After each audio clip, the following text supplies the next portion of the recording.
ಏನಾಯ್ತು? ಛತ್ರಿ ಛತ್ರಿ ಇಳಿಸಿಬಿಡಪ್ಪ, ಮಳೆ ಇಲ್ಲ.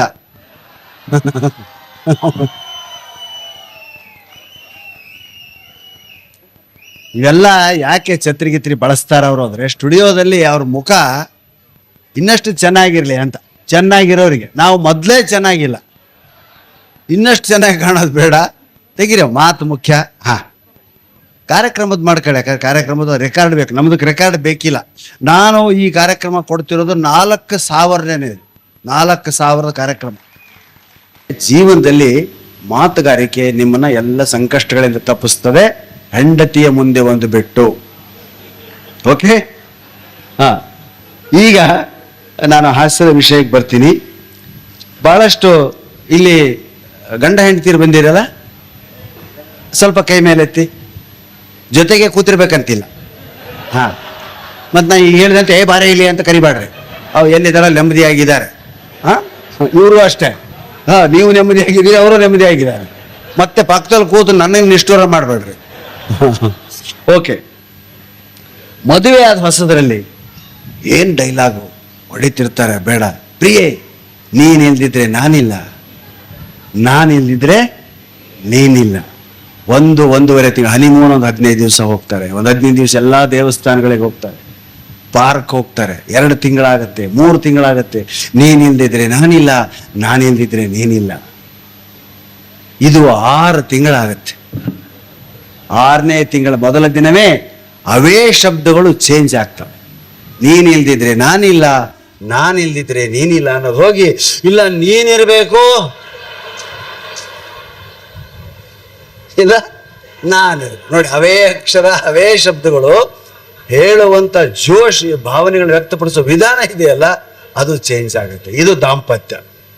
2ನೇದು, ಈ ಹೆಣ್ಮಕ್ಳಿಗೆ ಎಲ್ಲಾದರೂ ಕರ್ಕೊಂಡೋಗಿ ನಮ್ಮನ್ನ. ಈ ಸಾರಿ ಗಂಡ ಹೆಂಡತಿ ಬಂದಿರಲ್ಲ, ವೆರಿ ಲಕ್ಕಿ ಫೆಲೋಸ್ ಇಬ್ರು. ಗಂಡ ಹೋದಲ್ಲಿ ಹೆಂಡತಿ ಬರಲ್ಲ, ಹೆಂಡತಿ ಹೋದಲ್ಲಿ ಗಂಡ ಹೋಗೋದೇ ಇಲ್ಲ. ಆದರೆ ಇಲ್ಲಿ ಜೊತೆಯಾಗಿ ಬಂದಿದ್ದೀರಿ, ಇದೊಂದು ಆದರ್ಶ ಸಂಸ್ಥೆ ಅಂತ ನೀವೇ ಡಿಸೈಡ್ ಮಾಡಿದಾಗಾಯ್ತು. ಎಲ್ಲಿಗಾದ್ರೂ ಕರ್ಕೊಂಡೋಗಿ ಎಲ್ಲಿ ಕರ್ಕೊಂಡೋಗ್ಬೇಕು. ಅವನಿಗೆ ಬೇಜಾರು, ಅವನೆಲ್ಲ ತಿರುಗಾಡಿ ಬರ್ತಿದ್ದ.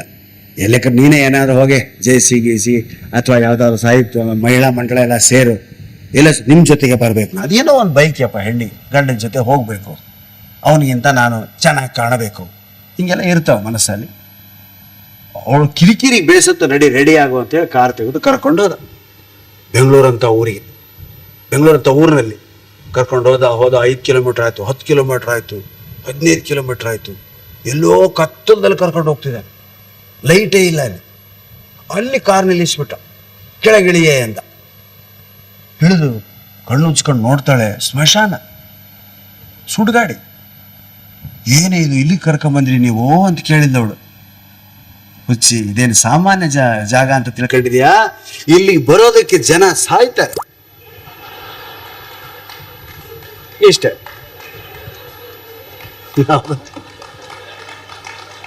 ಇದನ್ನ ಯಾರಾದ್ರೂ ಪ್ರಯೋಗ ಮಾಡಿದ್ರೆ ಅವ್ರವ್ರ ಹೆಂಡತಿಗೆ ಹೇಳ್ತೀನಿ, ನಾನು ಜವಾಬ್ದಾರಿ ಅಲ್ಲಮ್ಮ. ನೆಕ್ಸ್ಟ್, ಗಂಡನಿಗೆ ಅತ್ಯಂತ ಸಂತೋಷವಾಗಿ ಇರುವಂಥ ದಿನ ಯಾವ್ದು? ಮದುವೆ ಆದ್ಮೇಲೆ, ತುಂಬ ವರ್ಷಗಳಾದ್ಮೇಲೆ ಅವಳು ಊರಿಗೆ ಹೋಗೋದು, ತವ್ರ ಮನೆಗೆ ಹೋಗೋದು.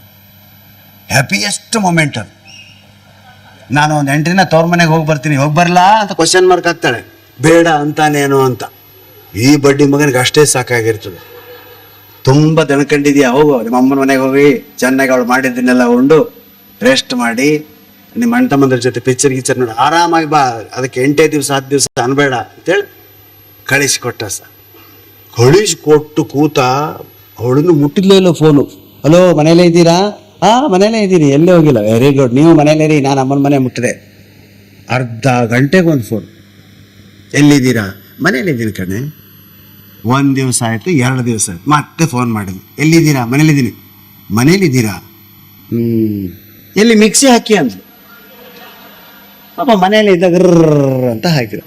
ವೆರಿ ಗುಡ್, ಒಳ್ಳೆ ಹಸ್ಬೆಂಡ್ ನೀವು, ಗುಡ್ ಹಸ್ಬೆಂಡ್. ಓಕೆ. ಮತ್ತೆ ಮರುದಿವ್ಸ ಅದೇ ಟೈಮ್, ಎಲ್ಲಿದ್ದೀರಾ? ಮನೇಲಿದ್ದೀನಿ. ಮಿಕ್ಸಿ ಹಾಕಿ.